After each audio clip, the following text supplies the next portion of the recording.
Sports stories from the 419 in Northwest Ohio, brought to you by a voice you know. It's time to go around the area and around the Hearn.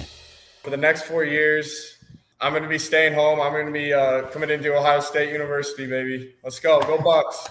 And with those words, the recruiting process for Colin White is over. The Ohio State Buckeye said he can't wait to play close from home. Of course, that's after OG potentially wins the state title this year. That's the hope for him in the near future. But he's got a chance to do some special things within 500 points, which is pretty much what he's done every year, becoming the county's all-time leading scorer. See what happens, but I wish him good luck, and chooses Ohio State as one of 5 schools. Cincinnati and Xavier were high on his list. TCU was on there as well, but just said Ohio State felt like the best choice and felt like home. Big episode of the show coming up today as we've got Ottawa-Glandorf girls soccer on the docket with Michelle Maag, the head coach of a squad that kicks off tomorrow at home against Anthony Wayne. Shameless plug, that game on WZOQ Radio at 7 o'clock. And then Jamie Bartlett, the head coach for Kenton boys soccer, who's already been in action. They kicked off with a doubleheader of boys and girls last week. Unfortunately, for the Wildcats, they fell in that ball game 1-0 to Kenton on the boys' side, and then 4-0 to Allen East. Kenton fell to Allen East, by the way, 1-0 on the boys' side, 4-0 on the girls' side. But he talks about the season and what he expects to see it be. Speaking of the Kenton area, Kenton Times saying that Ridgemont's girls basketball coach Tim Wyatt, who stepped out in the offseason, is going to be replaced today by Faith Newland. So congratulations to her and what she can do with that program. A lot of golf going on, despite the fact the weather outside is terrible. Couple of matches. Had Delphus Jefferson beating Fort Jennings by 4 shots. And then Miller City beating Lipsick and Patrick Henry today. Audubon beat Bryan and Tenora as well. Games going on last night, or matches going on last night. St. Henry girls beat Coldwater by 22 shots. Kalida finished 6th last week at their Putnam County, or at the Patrick Henry invite. And then same thing, 6th at the LB invite last week. Audubon beat Miller City and Fort Jennings in the boys' side last week. And also on the girls' side, Miller City beat Audubon. Ottawa Hills won the Kalida boys invite. Audubon and Bath finished 2 and 3. OG finishes in the 5 spot in that same invitational. Boys soccer, Ada kicked off their season in big fashion. They put up a 5-0 win over Temple Christian, while the Salina girls won the Mercer County Invitational, beating Fort Loramie, Fort Recovery, St. Henry, and Marion Local. Botkins golfer Ross Dietz broke his school's record. Shot a 68 to help the Trojans win the SCAL Boys Golf Preview last week. And the biggest news of the basketball year, outside of Colin White, Biggs Johnson, Lima Central Catholic, who's been tearing it up his first 2 years on Cable Road at the garage at University of Northwestern Ohio, says he's going to transfer out to Malone, where he'll play for 2 more years. So that's, again, not a lot going on. We've got golf going on. Volleyball starts this week. Soccer starts this week. Cross country starts this week. High school football starts on Friday. And I've got another episode probably coming out in a couple of days, talking to 4 or 5 head coaches for football season before the start. And it actually starts Thursday night, because Pandora, Gilboa, and Columbus Grove renew their rivalry on a Thursday night in the Z Sports Live Bowl, at least for the last 11 years. And it is a terrific event to be able to be a part of. You'll hear from Andy Schaefer, the head coach at Columbus Grove, about what he thinks about that game, and a couple other coaches as well. So we'll talk about that in the next episode. But today, hope you enjoy some soccer talk with Michelle Maag, the head coach at OG, and Jamie Bartlett at Kenton. It's coming up. Are you ready for an adventure? Experience the Midwest's only drive-through safari park located in Port Clinton, Ohio. Go to www.africansafariwildlifepark.com for more information. Continuing on and talking about girls soccer this time around in the 2023 version of Ottawa-Glandorf under the direction of now third-year head coach Michelle Maag. And You're getting up there now. I mean, 3 years. This has gone pretty well so far. Yeah, so far so good. I guess I can't say I'm quite a rookie anymore. There's still some things that feel new, right? I'm learning something every day. We're having fun when we're out there, but year 3, maybe third time's the charm. 3 is my lucky number, so I would like to believe that. Hey, I'll take anything I can get these days. But it is kind of different. I mean, you haven't had to reinvent the wheel, so to speak, because in your 3rd year now, but you spent 3 years as an assistant. So, I mean, you know the program. You've seen for years these girls that you have, freshmen through seniors, that really, since they've been kids, you've seen their development and kind of gotten a little bit of a look of what you can do with them. Yeah, and I've said this before, but I think I was handed the keys to the program when it was in a really good state, right? And I think just so much of that credit goes to the players who came before us, and especially the head coaches who came before me, right? Chris Podrowski was a fantastic coach, right? And just believed in me, before anybody else did, and had faith that I could do this, and kind of put me in a position to be really successful, right? Along with all of those seniors that we had in that first couple of years. So I think a lot of things kind of fell in my favor, right? Definitely want to be someone who works hard and earns everything they get. But I think, we just have a lot of really good pieces around me, and it's never really been about me, right? It's been about the team, and they've done a heck of a job, right? Getting us to where we've been the last couple of years. To me, you will probably, just kind of poo-poo this because everybody does when I bring these things up because I'm a nerd. But you've been around OG's program. You've taken, obviously, the team to state twice, missed the first time by a year. How have you seen, though, that program from the time that you were a senior with a lot of those girls who go the next year to now of the tradition of OG soccer continuing to grow? Yeah, it's something that's super special to me, right? Just have a lot of pride in our program and what we've done, right? From my playing days to my coaching days. It's been really exciting to kind of see, to get us back on that path where they were in 2014 when they made their first state run. And I think a lot of the girls on our team now and that were on our teams the last couple of years, right, they were middle school kids in the stands, right, who were watching that first state team make their run at the title. And I think that inspired them, right? I think it gave them the confidence that, if they work hard, if they chase their dreams, they can get to that same stage. And it's been super exciting to watch them do that, right? They've earned it because they've done the work and they want to continue to do that work. But I think it's just awesome, right, to see our program in the state that it is now. And it's a lot of excitement for me, right? Definitely proud of what we've done so far and looking forward to kind of building off the tradition we've got going. You have a team and a group that you turn over a handful of seniors that made significant contributions from last year, including a multiple-year goaltender. But your first 2 years, your teams have put together 230 goals. And last year you had a streak of 20 shutouts. Which one of those is more important to kind of the way you coach or your style that you're more, I concentrate on this one versus that one? For me, it's shutouts, right? 100%. We're a defense first team. I'm a defense first coach. Goals are fun, right? They're awesome to celebrate. They'll win you games, right? But goals win games and defense wins championships. So we're always going to build our team around that defense first, right? I think a fun thing to watch when you see our team play is, we'll get just as excited, for somebody who hunts down, an open girl on the opposing side and steals the ball and then plays us out, right? That defensive work rate for us, it gets just as much of an applause, both from our players and from our fans as a goal does, right? And that's super exciting to see, right? We are for sure a defense first team, and all 11 have to buy into playing that good defense. Emma Brinkman gets to play sparingly 2 years ago, kind of as a backup. She goes in a lot of mop-up games or games that she gets some experience as they go down. You guys go down the tournament trail. Last year, 19 shutouts, 13 consecutive wins, 16 consecutive shutouts. You shut out 20 in a year. Now you have kind of a difference because you have Carson Erford in goal where she had one save last year and she only played, maybe 20 minutes. How do you make that transition? Yeah, it's been something we've been very focused on this summer. Carson is somebody who has wicked athleticism, right? So obviously starting with that base is a fantastic place to be. And we're kind of fine-tuning her goalkeeper skills, right? She's got good instinct. She's got good agility.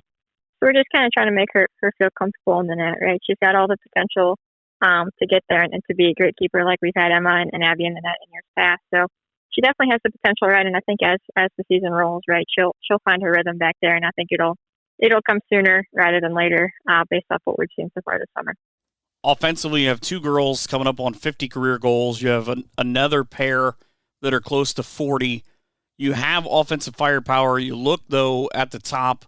McKenna Seifried's got 46 career goals. So does Michael Aldrich. They are both, I don't know how the wording or whatever is, so forgive me, but the travel circuit, McKenna Seifried is an All-American. Mike Aldrich is an all-region pick. How important are they just kind of as leaders of being able to come back? And Bree Douglas, too, I know plays at a high level on the travel circuit of, all right, I have these pieces. Now I need these pieces to influence everything else.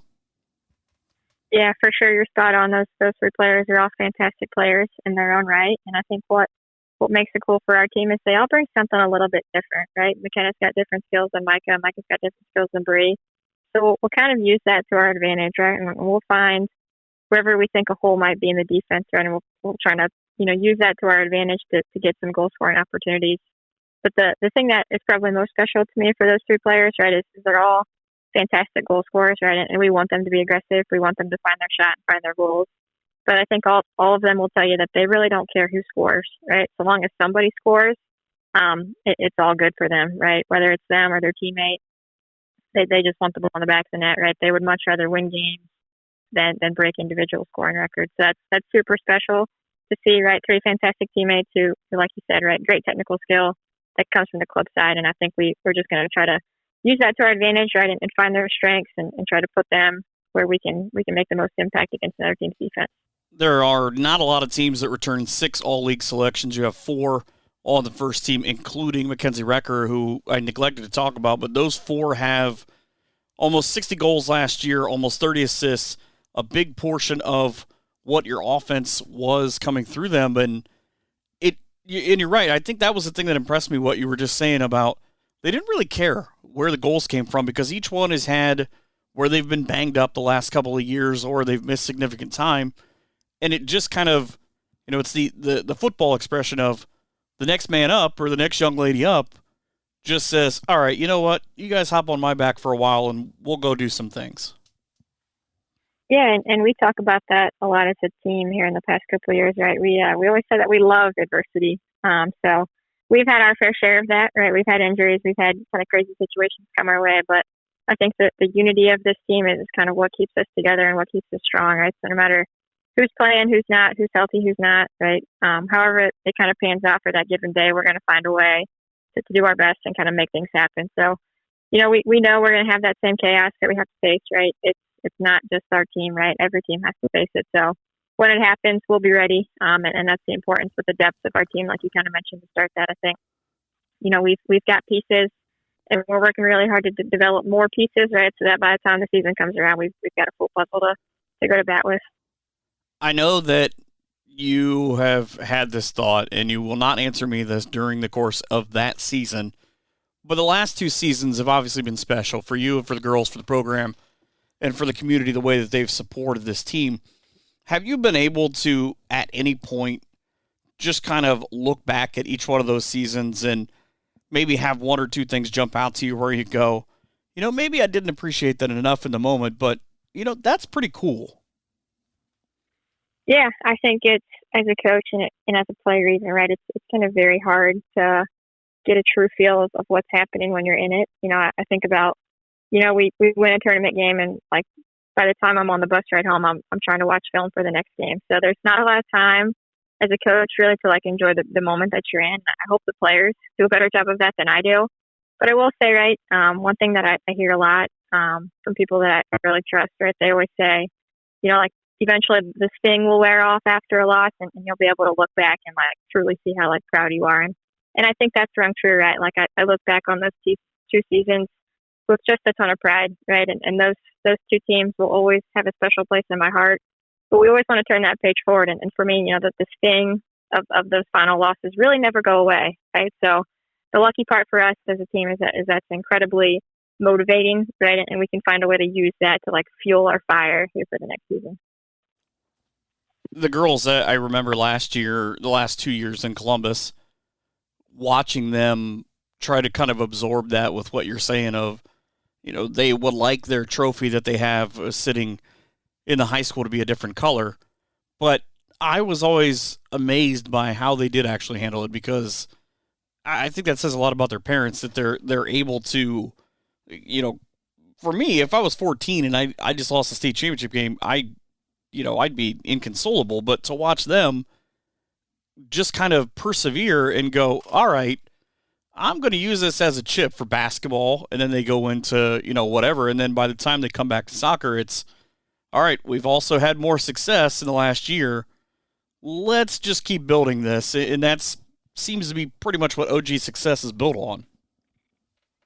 Yeah, like you said, I think it's credit to the girls and it's credit to their families. They're, I say this all the time, but they're great soccer players, and they're even better kids. They just do things the right way. They understand what hard work's all about, and they've got this ability to like move on quickly, right? When good things happen or bad things happen, right? They're always kind of trying to turn the page, find different ways to kind of enjoy it, get better as they go, and yeah, they're motivated, but by all means, right? I hope they've taken their moment to like really appreciate what's going on here, because it is special, right? As you look back on it, and I think they've had a chance to reflect. So hopefully we've done that. We're feeling good about kind of where we're going, and then we can kind of put our hats on and get to work here as the season gets started. You can take this for how you want, but you guys straight up blitzed the WBL last year, and it was to a point where there were a lot of people who were saying that might be one of, and I thought this was a pretty high compliment, that might be one of the best conference seasons that any soccer team, at least at the girls level, has put together in the WBL, because of what Bath has done to people over the years. But, I mean, to go through that whole schedule, and there were some games, at St. Mary's game, I remember, was a big one, and they're looking forward to September 14th. I've heard a lot about that one already. I know you don't pick certain games, but is that one that kind of stands out to you because everything has to be on point that night?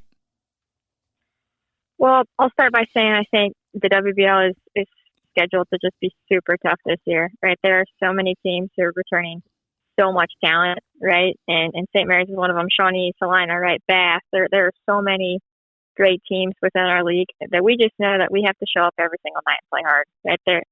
There are no gimme games, right? And I know we were able to achieve that league title last year, but I wouldn't say that it was easy, right? We had to fight and claw and grind and find a way to win games, and often it wasn't pretty, right? It was sometimes just finding ways to make things happen in a big moment, and that was just like credit to the girls to kind of stick together and get that done. Obviously, we go into every league game with some extra attention, right? So as all those league games approach, we'll be extra ready, extra focused, because league titles are important to us, that we chase them hard. But you know me, Mike, as a coach, I think my mindset's it's 1-0, right? It's 1-0 every day in practice. It's 1-0 each game, one game at a time. So, we're just a few days out here from our season opener at Anthony Wayne or home versus Anthony Wayne. And my focus is on them, right? And if we can find a way to, be ready for the next game, be ready for the next practice, and make the most of all of those small moments, when our moments come within the league for those games that some people have circled on the calendar, right, we'll be ready. But it's our job to make sure that we make the moments within each day count, and then hopefully the big circles on the calendar will fall into place after that. Be honest, was there one game last year where when you were done with it, you kind of were able to look back at it and go, okay, that is as close to how we designed our game plan that night as it could be? Yeah, and I have one, and I told the opposing coach this after the game, but it was our Shawnee game last year, I think. That was kind of our redemption game last year. Shawnee knocked us out for the title 2 seasons ago, so when we went into that game, I thought we were well prepared, had a good game plan going in, and I thought just every single girl did their job that night, right? And I told the coach, Coach OB, after the game that I felt like we were kind of trending in the right direction up to that point, but that was kind of the day for us where everybody played their best game, and we kind of put together that last piece that we had been searching for so long. That was kind of one that jumped off the schedule, right? When I saw that game, I was like, that's the team we can really be. I thought one of the games, as I look back at it, that stood out to me was Bluffton, because you go 3-3 with Anthony Wayne, shut out Evergreen, the horrible kind of nothing goes right against Perrysburg at home, and then you rip off 3 straight wins with a 16-0 deficit. Bluffton scores first in that game, and a lot of people were kind of like, on Bluffton going in to the season, and oh no, how does OG respond? But the fact that the girls, I don't remember seeing one of them put their head down after that goal, just kind of went right back out to the circle, and then I think a handful of minutes later put the tying goal in. Yeah, that was definitely an up and down game for us. I think within the first 60 seconds, Bluffton put a goal in the back of the net, and then they played a fantastic defensive game for the rest of that, 79 minutes as it played out. But like you said, right, I don't think the girls really ever put their head down and doubted. One thing that I'm proud of, and I think we've gotten better at over the last couple seasons, is we're at a point where we believe in ourselves, right, and we believe in each other. And no matter what gets thrown our way, right, we're going to be able to find a way to get through it. And that was just kind of one example for us, right? We were down, right, down 1-0, but we still had 79 minutes to play. So for us, it was just about making sure, we stuck to the game plan, right? We picked up our energy, and I think it took until the second half, right? But we got a late goal to kind of put ourselves up 2-1 and just kind of squeaked out a win there. But we learned a lot about ourselves that night, right? We learned who we are as a team. We learned that we can kind of come back from quick deficits like that. And I think, right, a good game for us to kind of put in our back pocket to have as a tool moving forward. Besides opening day, what are you most looking forward to for the season to get started? I'm super excited for league play. I think it's going to be such a tough year in the league, and that brings out the best of us, right? We play our best soccer against the best teams, right? And I think we're going to have a lot of matchups within the league and with our non-conference as well, right? We've kind of upped the difficulty level, right? So we've got a lot of really competitive soccer on the schedule, right? And that's exactly how I like it, right? We want to test ourselves. We want to put ourselves in moments where we have to be at our best, and I think there's lots of opportunities for us to get better and to get better quickly against some really quality opponents. Is it good or bad that you have so much, I don't know how to say it, openness with the team in the summer, and that you're able to play in shootouts in the way maybe more than some other sports are? Or is it bad that by the time that you get to your schedule, you maybe have to think, is there a possibility that they're burnt out because they've played so much during the summer? Yeah, I guess as a coach, I hope they're not burnt out. I haven't gotten that feel from them. I think we're usually pretty lighthearted during the summer, June and July, right? We've got kids who are doing other sports and are going on vacation, so we don't necessarily see them as often as every day or every week. But when they're out there for shootouts, right, I think it's a really good opportunity for us to get better. And we did have a chance to play in 2 of those over the course of the summer, and I think just learned a lot about our team at those. And I think the girls would tell you, right, they just like spending time together, right? So they don't care whether it's a shootout or an open field or sitting together in the hallway before team meal. Kind of what kind of keeps us together and keeps us excited is just that like team chemistry we've got, right? They're all best friends. They all want to be around each other. And I think that helps us avoid the burnout, right? Because we definitely do. We spend a lot of time together once the season starts August 1st. But they're all just such great friends that I think they want to spend more time together too. So that helps our cause. Well, I'm just hoping for no random quote-unquote weather delays on the 16th. Fingers crossed, I hope. There's no rain in Kaleido or something that makes that happen. Yeah. I gave up on predicting the weather long ago. I keep trying, but no luck. The guys and gals who do it can't get it right, so what's that matter? Yep, I'm no expert at the weather. Well, I thank you for doing this. I look forward to maybe catching a couple of games this year. Hey, we're looking forward to having you out there, Mike. I'm sure we'll see you around, and thank you for not only covering our team, right? We appreciate it, but also for covering high school sport in our area. I think you shine a bright light on kids who really deserve it. Yeah, do what I can. Coming up on Wednesday, OG kicks off at 7. That game on WZOQ Radio against Anthony Wayne. That's OG's soccer coach in Michelle Maag. We've got some more guys and girls coming up in just a few. The Red Pig Inn at 1470 North Perry Street in Ottawa, a Putnam County staple since 1975. The Red Pig is known for its award-winning barbecue sauce, including their great chicken and ribs. Now they serve pizza with a new expanded menu. At the Red Pig, they can also cater your events. Be sure to stop in and catch your favorite sports teams on their big screen TVs and the WZOQ Zoo Crew talk show on Wednesdays. The Red Pig Inn at 1470 North Perry Street in Ottawa, 419-696-1002. The perfect choice for lunch, dinner, and your special events. Talking soccer in the Western Buckeye League on the boys' side, and the head coach of the Kenton boys and Jamie Bartlett. It is always fun. I'm always happy that you're able to come on and talk about the kickball. Yeah, yes, it was a pleasure last year, man, and you're right, man. It's fun to just banter about. You've had kind of an interesting last couple of weeks. You're in my wife's hometown in Northeast Ohio, in the soccer capital of the world, in Strongsville, and in a very productive camp, from what I read. Oh, yes. The last 3 weeks, we found ourselves in Yellow Springs for a World Cup style progressive tournament.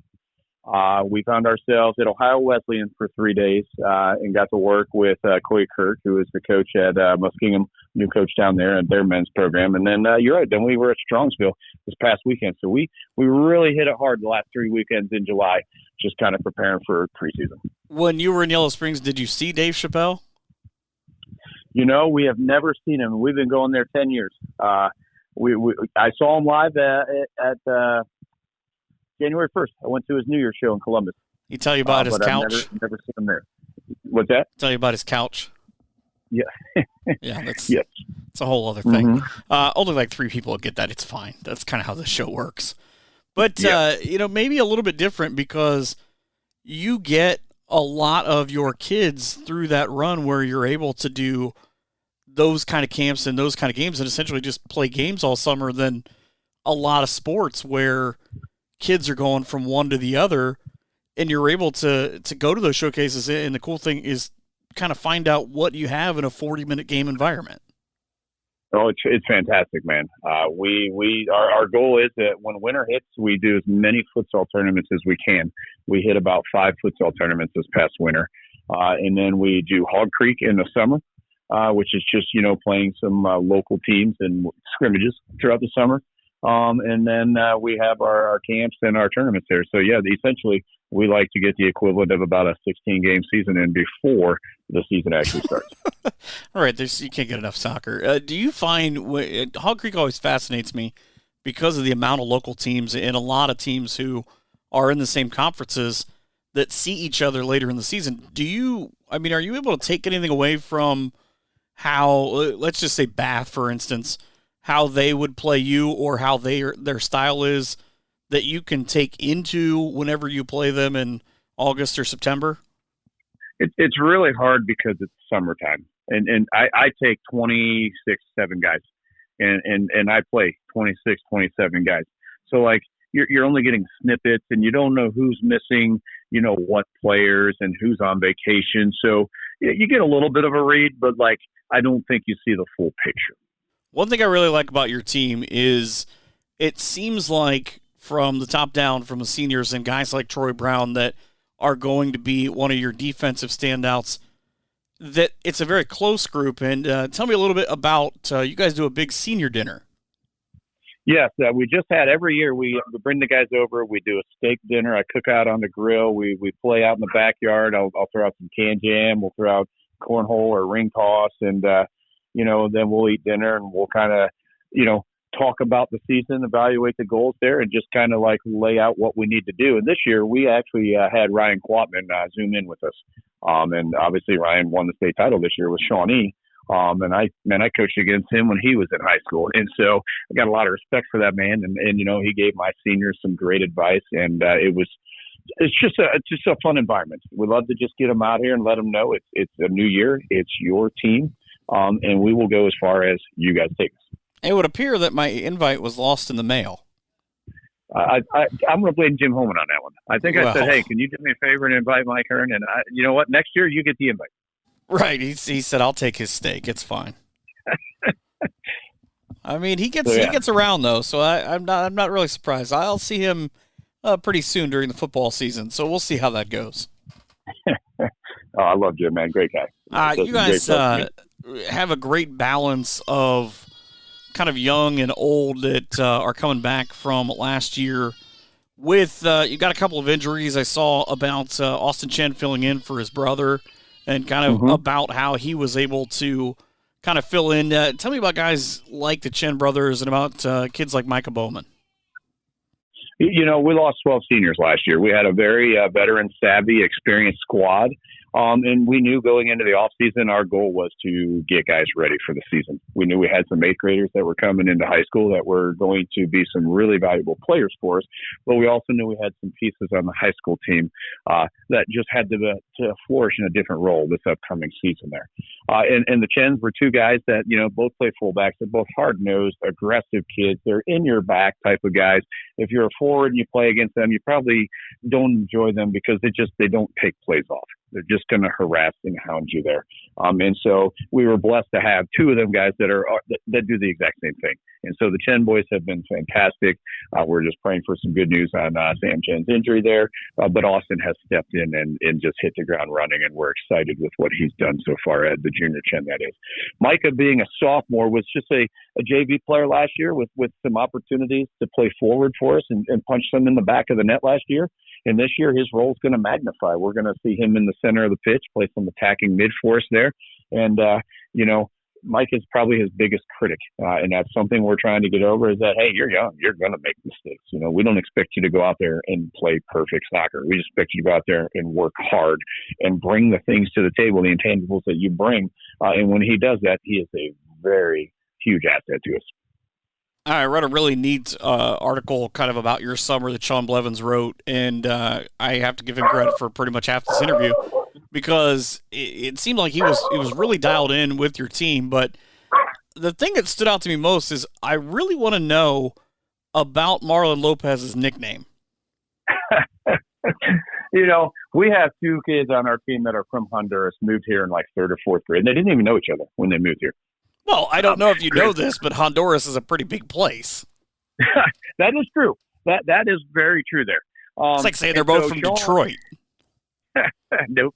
So Sean, when he moved to town last, I think July, met him in the weight room, and we hit it off right away. My son's going into sports journalism, and he just graduated from the University of Cincinnati. Does and he I'm not like money? Well, they say that about teachers too. Yeah, well. But he must be in the same boat as me. But Sean came here, and I got to know Sean really well. We went out to dinner a couple times, and then he started covering my team, and he grew attached not only to the Kenton soccer team, he grew attached to our Hardin County. I love the fact that Sean dives into every single sport, devotes his time to putting out awesome stories in the paper and even putting out stories on social media. This summer, there's not as many sports things going on in the summertime, so he's looking for things to cover. And I said, hey, here's my schedule. Whenever you want to go, you got to ride to wherever you want to go, man. And so we've taken him everywhere, and he's really bonded with the team. Marlon last year, he did a story on Marlon coming from Honduras into the United States back in September. And Marlon, I think the next game put in 2 goals against it was either Elida or Riverdale. We played them in back-to-back games. I can't remember who he did, but he put 2 goals in, and that nickname grew, and it stuck, and I don't think it will leave him. For people who don't know, the nickname that he came up with was the Honduran Wonder Kid. And all I could think of the first time I read it was Ted Lasso, because I wondered if we were going the German way of Wunderkind, or if we were going the other way, because that's a running joke during that series. Yes. Fantastic show. If you haven't seen it, anyone out there, watch. Sad that it's gone. Yeah. I give Michelle Maag crap about that all the time at OG because she's never seen it. Oh, really? I said you're a soccer coach. Like, that should be like prerequisite. Yeah, that is our show. Right. It's the one that worked out correctly. Looking at the league as a whole, how do you see the WBL? You've got the defending champions coming back in Shawnee, who hasn't lost a game in the Western Buckeye League since 2018, and I think we were able to knock them off on our WBL championship year. You got to start with them. I know they graduated a lot. They lost everything. Austin Miller, one of the Casilla boys, and they lost some, but they have plenty to replace them with. So I'm going to put them up there at the top. We saw Salina some this summer, and I got to say, Salina reminds me a lot of my team last year. They're very veteran savvy. They're physical. They're physically mature. I think they're going to be a team to reckon with. And I saw they added a new player to their team from St. Mary's. I believe Wyatt Chapman is on the Salina soccer team this year with his brother. So he is returning to the Salina team. He's got his own problems. A big blow there. But, he's going to help that Salina team out. St. Mary's is us. We both we're hardworking teams. We love to just go out there and lace them up and turn the game into a physical affair. And so St. Mary's is going to be right up there. And, Walk had a great year last year, and to my knowledge, they returned quite a bit. So they're a team that's going to be one to reckon with as well. As we sit, you've got a couple of or a trio of scrimmages with some pretty good teams, including tomorrow with LB. You start off Friday Night Football on August the 11th at Allen East, and you pretty much just get rolling every 5 or 6 days. What's the highlight of that schedule, or are you just looking at there's not a game where I pencil in how we are? That's every game. Yeah, this is a different year. Sean and I just did the preview for the Kenton Times today, and I threw out the word potential. I said, you will probably not see our best soccer in August because we're going to be a work in progress. I have a lot of, pieces that I'm really excited about. Some of them are freshmen, and freshmen are 14-year-old kids going against 18-year-old kids, so they're going to have games where they look fantastic, and then they're going to have games where they're freshmen, and they're going to frustrate you a little bit. And then the guys that are in some newer roles are going to be the same way. So it's really hard to look at that schedule right now, knowing that we're a newer team. We love playing Riverdale. It's a nice county rivalry game. It's always a game that a lot of midfield play.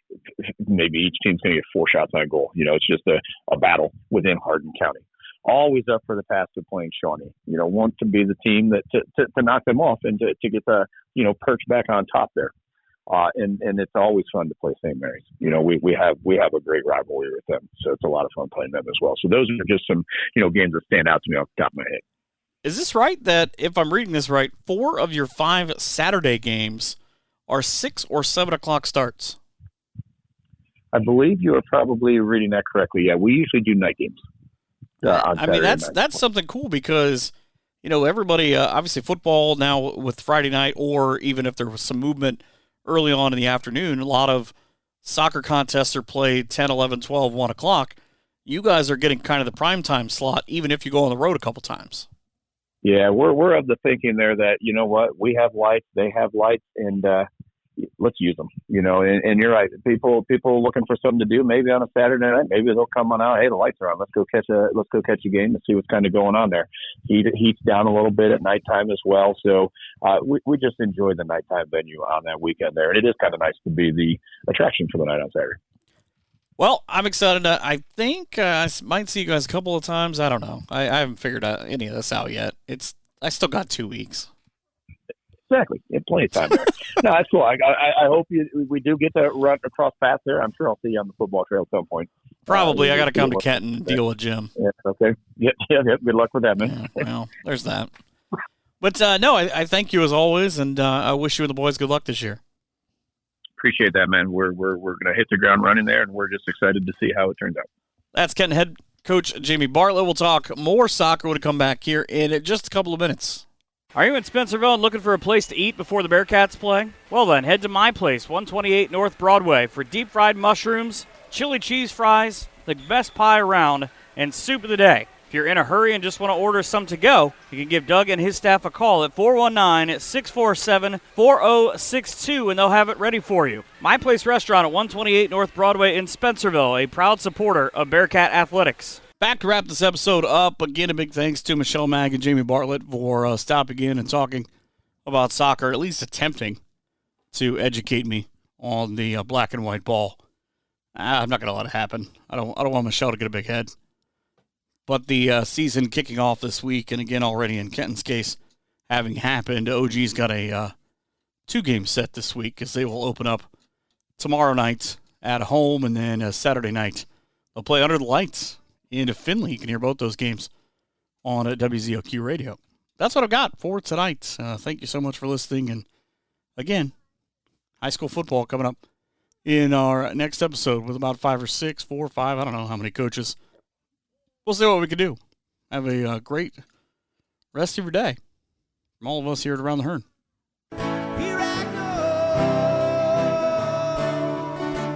We hope you've enjoyed this edition of Around the Hearn. Come back next week for more local stories from the NWO. But until then, be sure to follow us on Twitter at Michael Hearn PBP for more great area content.